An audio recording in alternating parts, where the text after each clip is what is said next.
Hello, fellow traders. 'Tis I, TheRumpledOne, coming to you Friday, August the 20th. The year's 2021. Let's talk trading. It's time for the weekly wrap-up. This video is for educational purposes only. Your results may differ from mine. So, taking a look at the week, we see we have 3 gaps that still didn't fill this week, but the rest of the fills happen. I had a question. A trader wanted to know which broker I use to do the weekly gap because his broker, the spreads were too high. Well, first, I have different brokers. So if I'm wanting to take advantage of a weekly gap trade, I see which one has the best deal. Now, one thing you might know is you might see a 20 pip spread. And so you might want to go long, but you're thinking, I'm not going to pay a 20 pip premium. The bid's way down there. But what you'll notice when you trade these, a lot of times you'll see one price will hold, either the bid or the ask, and the other one will move towards it. And you just have to watch and see which one that's happening with. So it looks like you might be paying 20 pips, but if price goes up and fills and you can get out and make your 10 or 20 pips, did it really matter what you paid based on that crazy opening spread? So that's just something to note. So I hope that answers that question. There's something else I wanted to talk to you about, and that is, we talk about the open, the weekly open, the monthly open, the daily open, the yearly open. We talked about movement and making trades and, making adjustments. You can see here, we're below the yearly open. We're below the daily open. We're below the monthly open. We're below the weekly open. So if you just look at those open lines, you can have an idea which way you might want to trade, because for the day, if the price is near the daily open, chances are price is going to move away from the daily open. So if it crosses it and goes up, it's moving away. If it's below it and it keeps moving down, it's moving away. And so until it reaches, a certain number of pips away, chances are, it's not going to do that retrace. And that's just something, and that's just something you have to be aware of, and the same is true for the week and the month.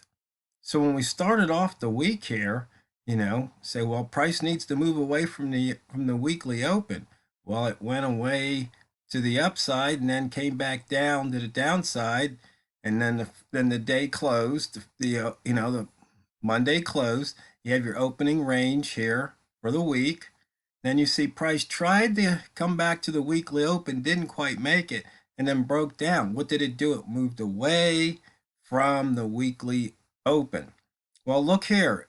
On this opening day for the week, it tried to get to the monthly open. Didn't make it, got in that range, but fell out. What happened? It moved away from that monthly open. So it's just, seeing these things on the chart, just having those open lines. You don't even have to have the range unless you want to. To me, it helps.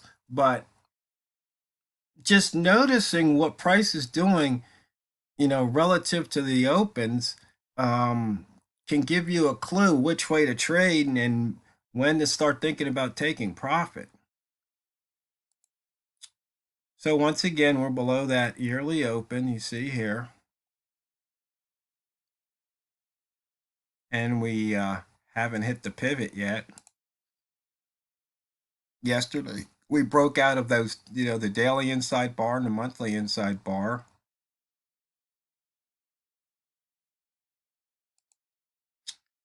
Today we've got a few, let's see, 1, 2, 3, 4, 5, 6, 7, 8, 9 pairs over, is that 9 or 8? 3, 6, 8 pairs over 100 pips in range. The pound only 39 pips. I mean, that's just weak.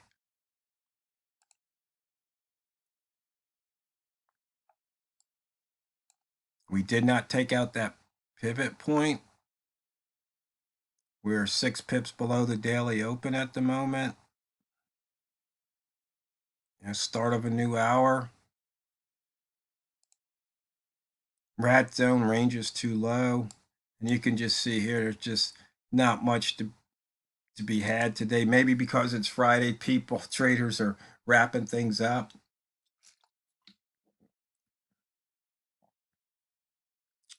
It was calling for a bearish day on the pivot trading plan. Once again, we missed that daily pivot. And one more here. Notice something here. I'm looking at the last 250 days. Remember, this number used to be, this number was 10, this number was 2. So as we move forward in time and start to drop off, you can see here, chances of 2 consecutive misses is lower. So it's still low. And 3, it's, 1 occurrence. So rare occurrences. So you see a pivot being missed, think that it's, chances are the next day the pivot's going to get filled. Not that pivot, but the daily pivot. So you see we still have a missed pivot here. So far in August, we're completing the 3rd trading week. We've got 2 missed pivots. And just to show you the weekly, missed last week's, monthly, no misses. Wick zone just skirting the previous day's lower wick zone, which wasn't that high. There was small range. Something that let's switch time frames here to daily. So we look here, close minus low was only 1 pip yesterday. We're just seeing this a lot on these down days, that there's just not having the same retrace that it used to. So once again, we're analyzing price, noticing when things are changing and making adjustments accordingly to our trades.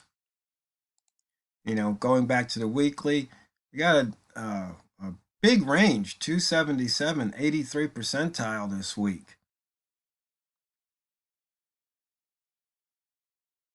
High minus the previous high, there, nope, didn't happen.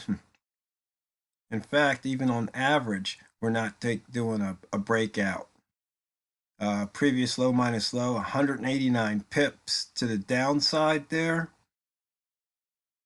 83 percentile also. Huge move to the downside. High minus close, 250 pips, 75 percentile. And right now, close minus low, 27 at the 25 percentile.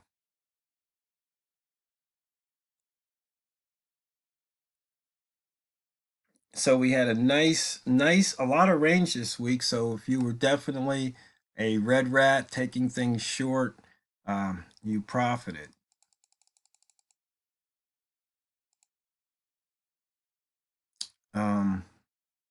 Looking at the wall mall lines here, you have an outside bar, inside bar. But you can see the ranges once again are muted. 3 hours ago we had 20, and 4 hours ago we had 34. So there was some nice trading to be had there. But the rest, you're just scraping, and scratching to get a couple of pips.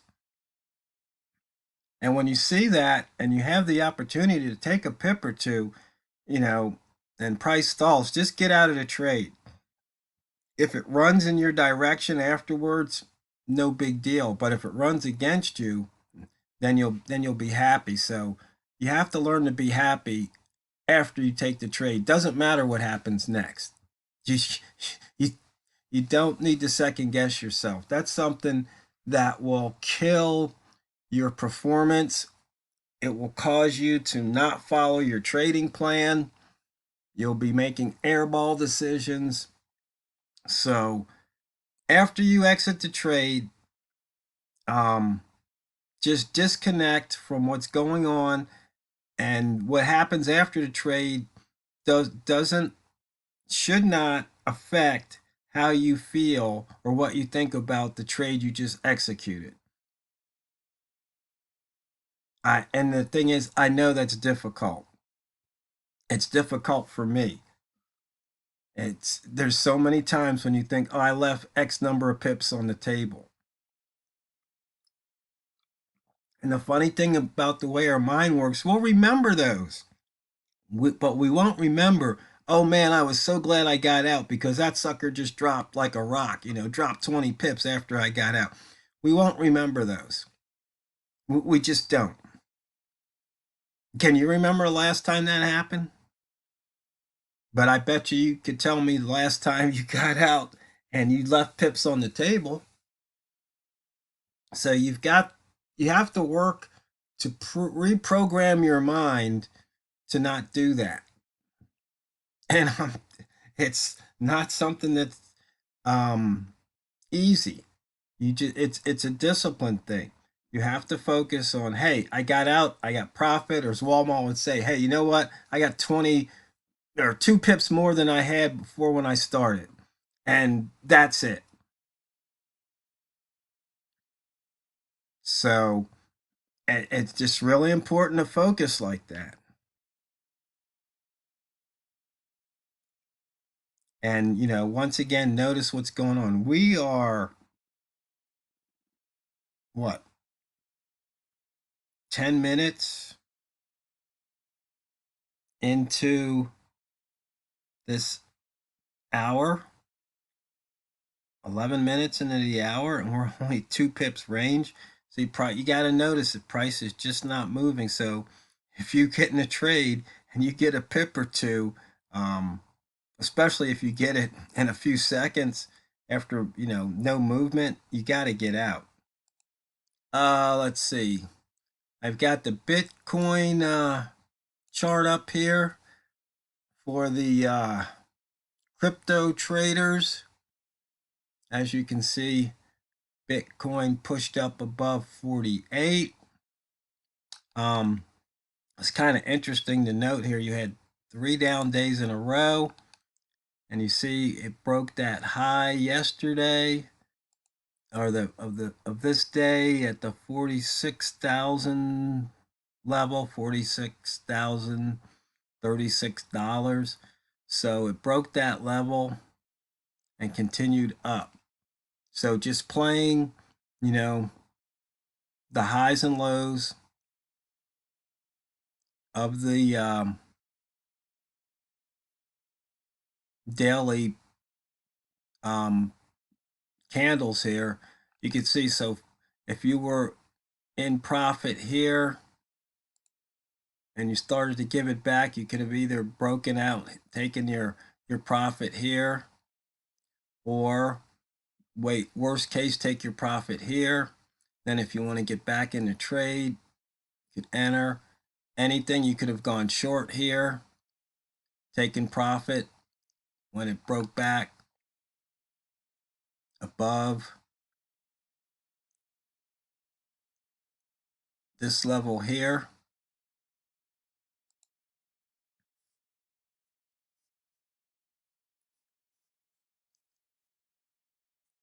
Could have re-entered the trade at this level here and be in profit. I mean,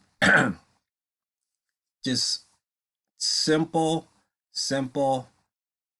chart reading and trade execution. So, fellow traders, I hope you had a profitable week. running out of time. It's not what you trade, it's how you trade it. So go out there and drain the banks. This is the Rumpled One, over and out.